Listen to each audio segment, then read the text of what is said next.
ရင်ခွဲရသောတာမဏေကျော်ခီးတို့မို့ဓမ္မရမိုင်းတိုင်းကိုမှနှုတ်ဆက်ခြင်းအော်ထွက်ခဲ့ပါပြီဒီခီး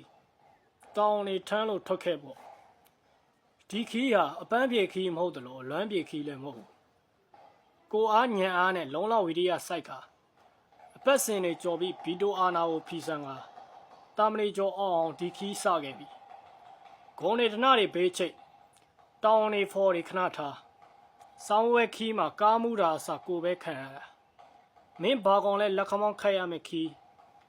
ချင်းသေးနဲ့စင်ပုတ်စကနဲ့စာပြေသူလွင်မြင်မှာတွေ့ရမယ်ခီးစာမွဲမစခင်ကရေးတဲ့ကြပြစာမွဲပြီးပြင်မဲ့ကြပြကမပြီးသေးဘူးကြပြကမပြီးသေးပြင်မဲ့အောင်စီတော်ကတီးခဲ့ပြီဘဝစတိုဒီယိုကြပြနဲ့ရေးပြတဲ့ကောင်ကဘဝအဆုံးသက်ကိုလည်းကြပြနဲ့အဆုံးသက်တယ်ခုပဲကြည့်လေ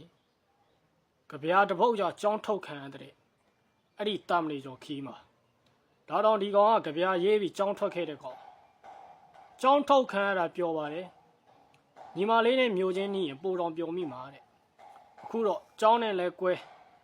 ညီမလေးနဲ့လဲခွဲရတော့8 ရက်နေ့က8 နာရီပန်းနေလန်းလန်းဆန်းဆန်းမပွင့်ချဘူးဘဝမှာရွာနဲ့ခွဲရတော့ပထမမျက်ရည်ကျရတယ်ကျောင်းနဲ့ခွဲရပြန်တော့ဒုတိယမျက်ရည်ကျရပြန်တယ်သာသနာတော်နဲ့ခွဲရရင်တော့တတိယမျက်ရည်ကျရလိမ့်မယ်အချစ်ဦးနဲ့ဝေးရတော့အသေးတစ်ချမ်းကွဲရတယ်လို့ကျောင်းတော်ကြီးနဲ့ဝေးရတော့လဲနောက်တစ်ချမ်းထပ်ကွဲရတယ်နှစ်သားမွေးပြီးတသွေးလာတဲ့အချစ်နဲ့တွေ့ရရင်အစဉ်ပြေတဲ့အကြောင်းတွေပြောရတယ်လို့နှစ်မုတ်ထားပြီးတကြောင်းနဲ့ဖြစ်တဲ့ကျောင်းတော်ကြီးနဲ့တွေ့ရင်လဲအစဉ်ပြေပါတယ်ပဲပြောမိမှာပဲဓမ္မပဒအထာကရာမှာတော့လူတွေဟာစိတ်ချမ်းတစ်မျိုးပါဇက်ပြောရတစ်မျိုးတဲ့ဒါကိုတာမဏေကျော်ခီးစဉ်လျှောက်တဲ့သူတိုင်းသိပါတယ်လက်ရကျိုး8 ရက် 17 လ 2024